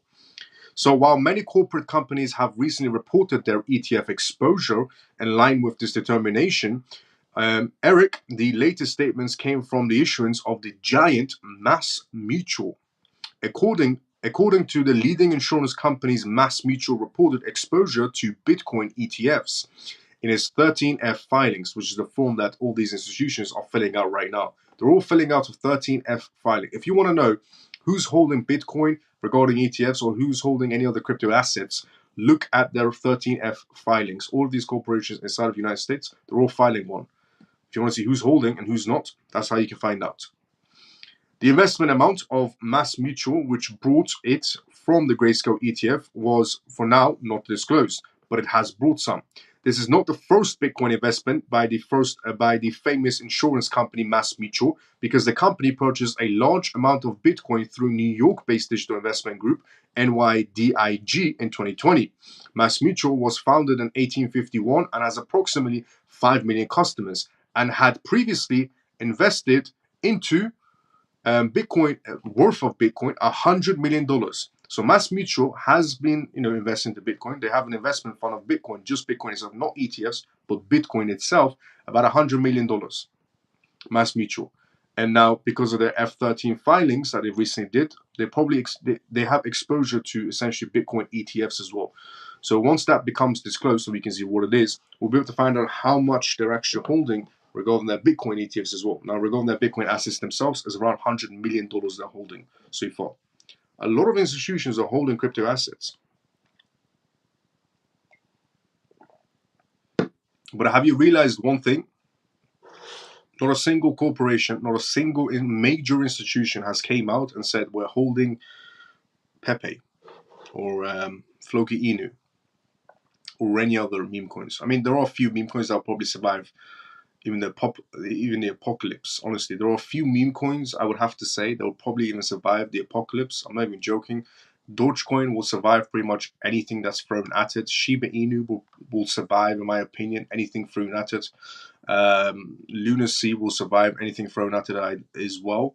So those are the only three I've always said will pretty much survive anything coming towards them. Anything that happens inside the market space, the only meme coins I would genuinely see surviving throughout anything is Dogecoin, Shiba Inu, and Lunacy.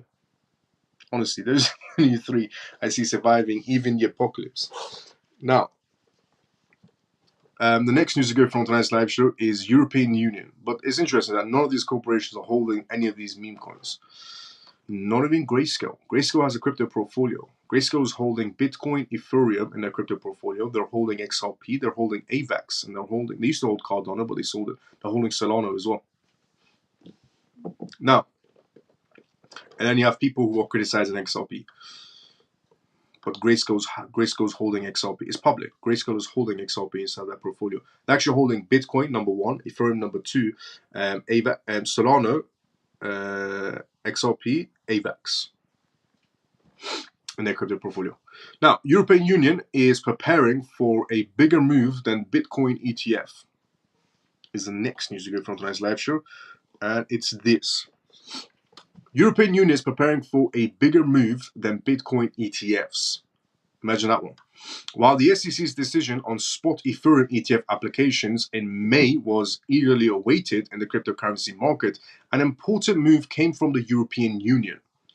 According to some data, the European Union Securities and Markets Authority, ESMA, asked for opinions from industry leaders and experts on whether cryptocurrencies should be included in investment products. At this point, the ESMA is investigating whether cryptocurrencies should be included in the collective investment funds in transferable securities, basically a UCITS.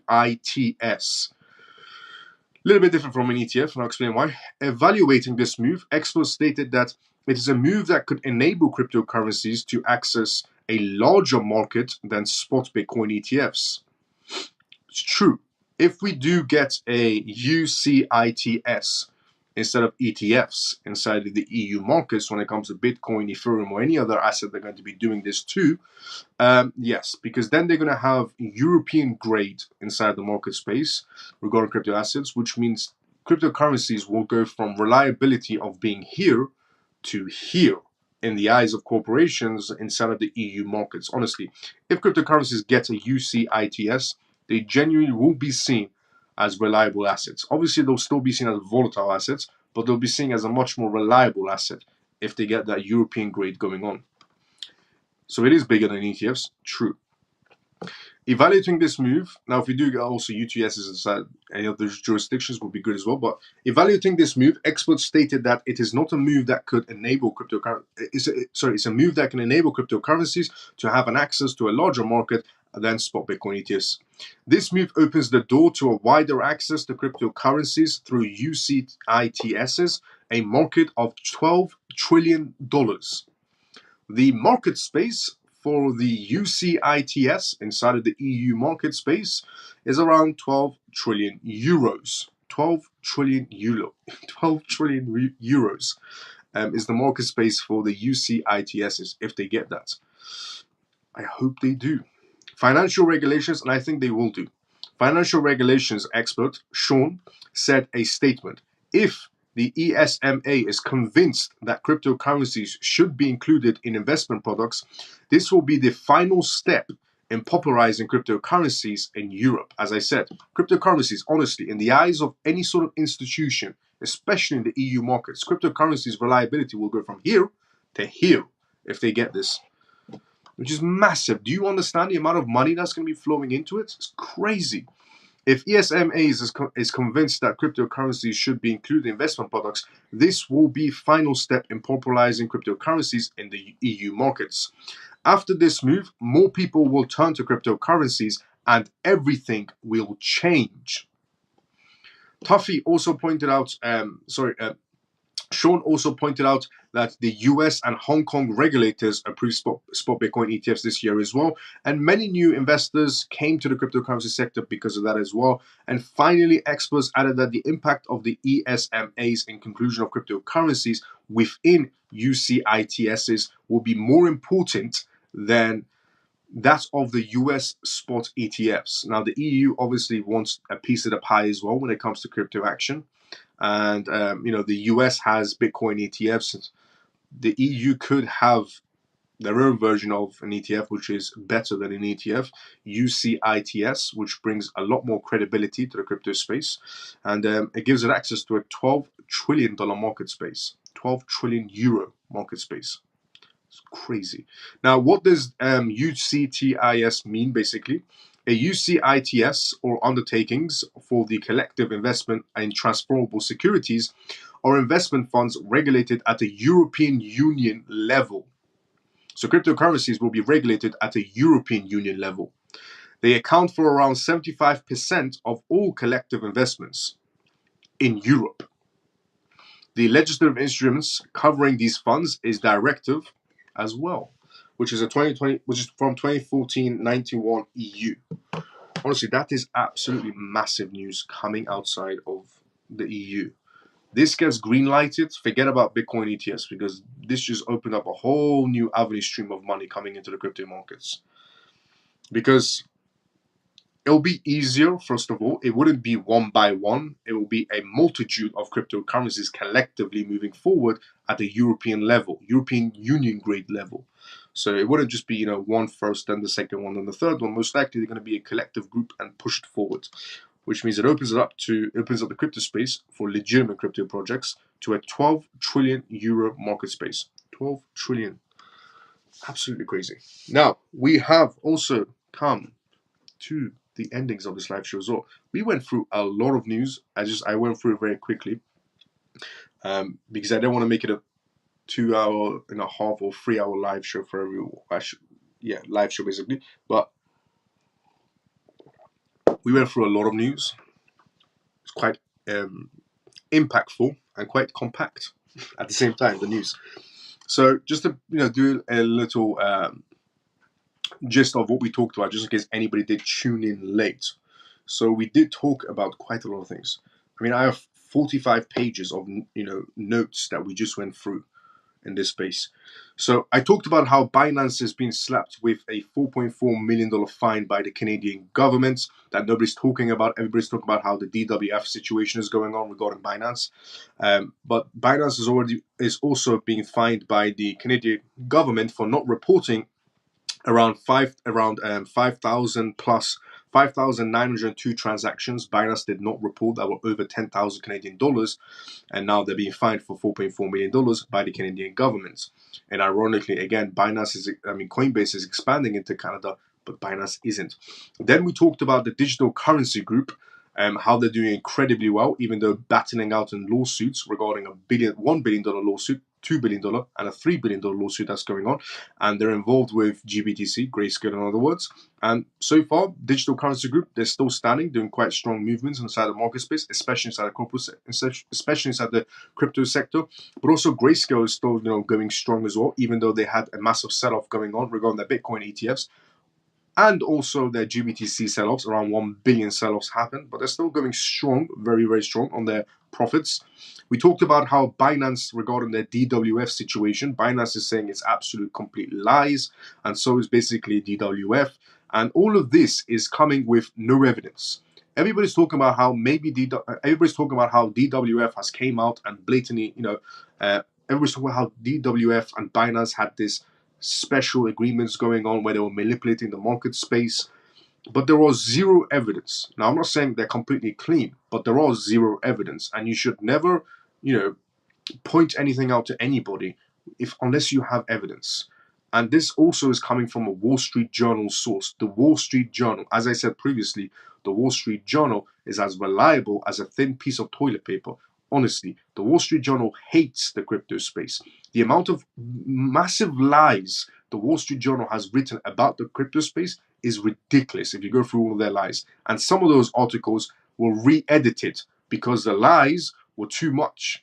Because the blockchain space is public, and the Wall Street Journal writing spurring articles of how much crypto is being used for illicit activities, it's a public blockchain. We can tell how much transactions were used. That's why they have to essentially re-edit their articles. And all of that, again, was according to Wall Street Journal regarding their own sources that about 80% of the crypto space is used for illicit activities, according to the Wall Street Journal sources, which it isn't. And according to Chainalysis, which reviews the blockchain, said, no, it isn't. It's about 0.8 or 0.5%, not 80%. And the Wall Street Journal, after 2 weeks, re-edited that article. But there were multiple other articles the Wall Street Journal written and came out and said, according to the Wall Street Journal sources. As I said, they're as reliable as a thin piece of toilet paper. UK moves to regulate. The next news we went through was the UK moves to regulate crypto staking and stablecoins, aiming to boost its global financial essentially hub status. As I said, the UK wants to become badly a crypto hub, but so do other countries, as I explained. Singapore wants to become crypto hub. Dubai wants to become crypto hub. Saudi Arabia, Kuwait, Bahrain, Tokyo, Hong Kong. There are a list of jurisdictions around the world that want to become crypto hubs. And I said it's not about mostly the regulation side, it's mostly about the tax side. If you lower your taxes, you'll become a crypto hub. If you don't, nobody's going to come here. Because even Tokyo, as I explained, even Japan lowered their taxes to compete with Dubai, as I explained as well previously. That's how bad it is. Japan is lowering their taxes so they can compete with Dubai because the Japanese businesses, some of them left Japan and went and set up shop in Dubai because of the lower taxes. Now, the next news we have from tonight's live show was regarding Deutsche Bank, the president of Deutsche Bank, regarding CBDCs and the Bank de France, and essentially how they said we should be pushing much more faster for CBDCs, and that cash is losing that attractiveness, and the new monetary system needs to be changed as soon as possible. This is coming from the Bank de France and the Central Bank of Deutsche. The next news we went through, and that was also from a bank summit, a Bank of International Settlement summit. The next news we went through on tonight's live show was regarding Robinhood. How Robinhood's CEO stated that Americans deserve access to crypto assets, which I said, yes, hell yes, everybody should have access to crypto assets. And I said it's very, very odd. And, the Robinhood CEO, Vlad, went on CNBC and basically tried to embarrass Gary Gensler, how he's an absolute waste of oxygen. And I said it's very ironic that the land of the free, which is known as the United States, is the land of basically censorship and trying to stifle cryptocurrencies when it comes to retail section. Because I said BlackRock and Fidelity, Goldman Sachs, JP Morgan, and all these massive corporations, they all have access to cryptocurrencies, complete access to cryptocurrencies. But when it comes to the retail section, Gary Gensler wants to protect you. And I said, please stop. Gary Gensler, please stop trying to protect us. We do not need your protection. Nobody needs your protection. Let go, is what I said, basically. Honestly, Gary Gensler, he's only, lying, even on CNBC. He just keeps on going, all I'm doing is trying to protect the investors of America. Please don't. Nobody wants your protection. Not a single American citizen that understands cryptocurrencies or understands blockchain technology. Nobody wants your protection. All we want is just the regulations, not your protection, mate. The SEC, so maybe hurry up with the regulations and stop trying to stifle everything. The SEC, the next news we went through on tonight's live show was the SEC. SEC blocks financial innovation claims, Ethereum co-founder says. And not only did we have the Robinhood's co-founder come out and essentially talk about Gary Gensler and how much of a waste of an oxygen he is, we also had the co-founder of Ethereum come out, also do an interview at the London Summit, the Crypto Asset Summit, him also talking about how Gary Gensler is a waste of oxygen.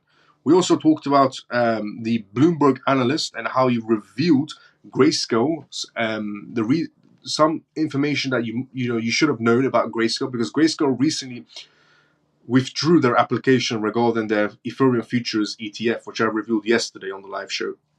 But I also revealed today that Grayscale had a particular kind of application, a 33 Act application, which means if they left it in, they could have sued the SEC. But now removing that application, which is a 33, they can't sue the SEC anymore for Ethereum futures ETFs. So it looks like Grayscale is not going to be, following the same footsteps, because Grayscale sued the SEC for Bitcoin ETFs. But because they withdrew their 33 Act application, they can't sue the SEC anymore regarding Ethereum ETFs. Interesting enough. Because they could have filed for a 40 Act, but they filed for a 33 Act. Big difference. Now, we also talked about Decon on tonight's live show as well, regarding the Ethereum upgrade that happened a while ago. It's actually made Ethereum worse. And regarding the Decon upgrade, according to many analysts, and a lot of data as well, Ethereum has moved off the trend of ultrasound money, and Ethereum has just become a store of assets. They said basically moving forward, Ethereum is a terrible idea for money, but a good idea for store of value, and also a good idea for building upon and so on, because the layer 2 projects are actually cheaper. But because they're very, very cheap on transactions now, not that much Ethereum is being burnt off regarding transactions, which essentially makes it worse. So Ethereum went from the category of use as money to the category of store of value, which makes a lot more sense. Ethereum is a terrible idea for transaction purposes. Good idea to build on because they offer so many things, so many features, but bad idea for transaction purposes. Honestly, the transaction fees will kill you alone. The next news we went through, it's like Bitcoin. Apologies about that. It's like Bitcoin. Bitcoin is a great idea as a store of value, but you don't use Bitcoin to go and buy a cup of coffee at Starbucks. You should be using Bitcoin to buy real estate. Same goes with Ethereum. It's not good for transactions at all.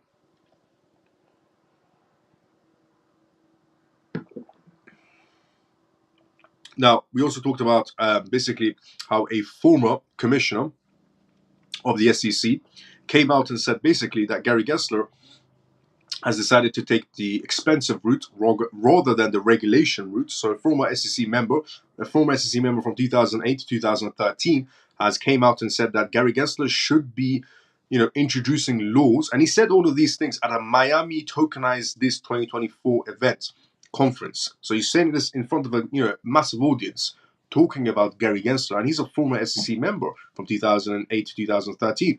And he said that Gary Gensler is pretty much choosing the most expensive option, which is use taxpayers' money to waste everybody's time, while he should be catering regulations around cryptocurrencies rather than trying to use security laws that don't apply to them. Then we also talked about Ripple, how Ripple has joined Hedera and Algorand on their DREC basically platform for securing Web3. So Ripple and Hedera and Algorand are sitting in the same path right now. Good partnership, honestly. And then we talked about 4 ways JP Morgan, BlackRock, and others are targeting the $14 trillion tokenization opportunity. 4 ways.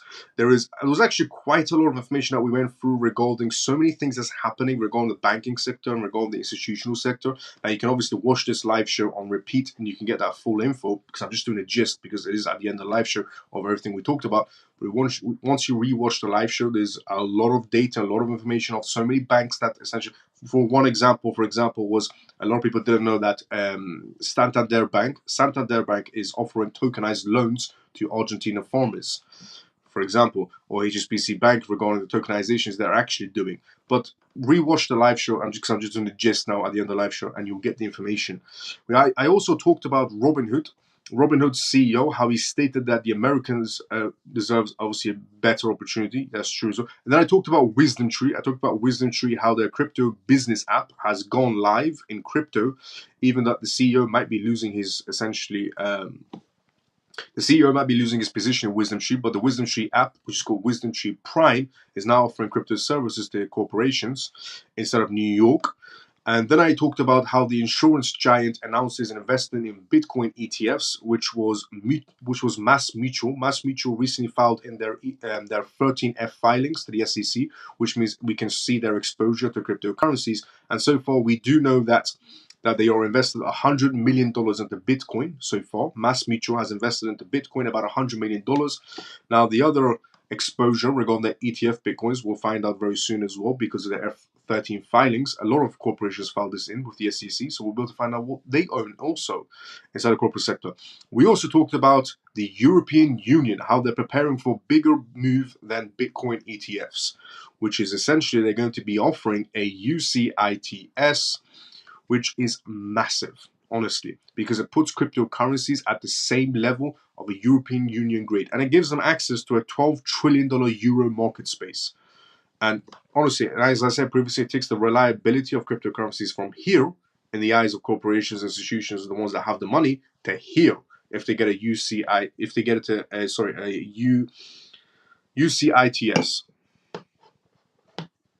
inside the EU markets. It's a 12 trillion euro market space. They get that massive revenue stream coming in. And even according to the ESMA, it's a much more bigger space than the Bitcoin ETFs will ever become, because it is a $12 trillion market space. 12 trillion euro market space. So those are all the things we talked about tonight's live show. There's a lot of things that we talked about tonight's live show. But that was the gist of everything we talked about. You want to watch it in a much more thorough, not in a compact situation, but much more thorough, rewatch the live show. It's on YouTube and X. So if you're watching this live show for the first time ever and you enjoyed it, drop a follow, drop a like. If you're watching us on YouTube, subscribe and tune into it every single night at 11:25 p.m. Sometimes maybe late, 11:30 tonight was. But every single night you can tune into this live show on X Live and on YouTube Live if you're watching this. And basically. And also, we have a Telegram group as well if you want to join. Sorry about that. We also have a Telegram group as well if you want to join. And amazing place to be, amazing people from all around the world. And everything I do is completely free of source. So every single night, you can tune into this live show. We talk about recent news, politics.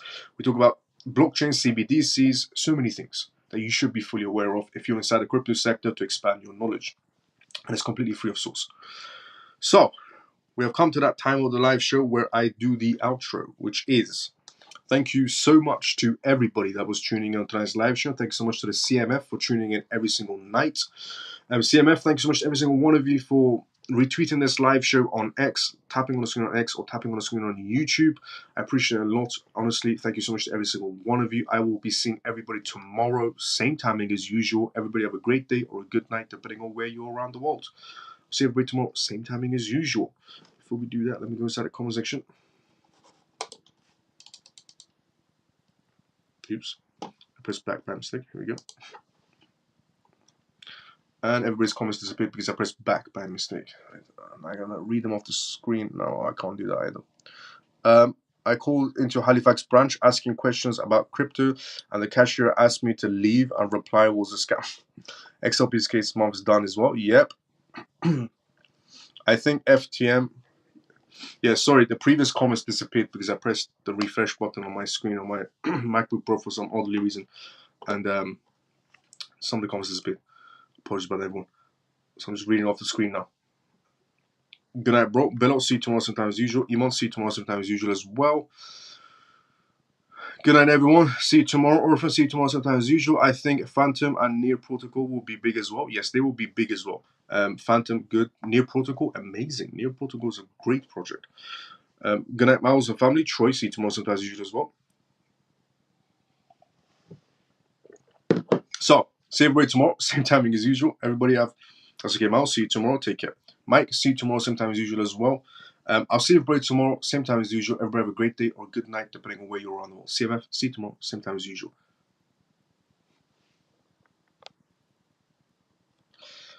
Good night, Miles and CMF. Carol, see you tomorrow, same time as usual as well. See everybody tomorrow. Free and forever. Good night, Miles and CMF. Free and forever. See you tomorrow, same time as usual as well. Night, Miles, CMF. Take care. XLP then. See you tomorrow, same time as usual as well. I'll see everybody tomorrow, same timing as usual.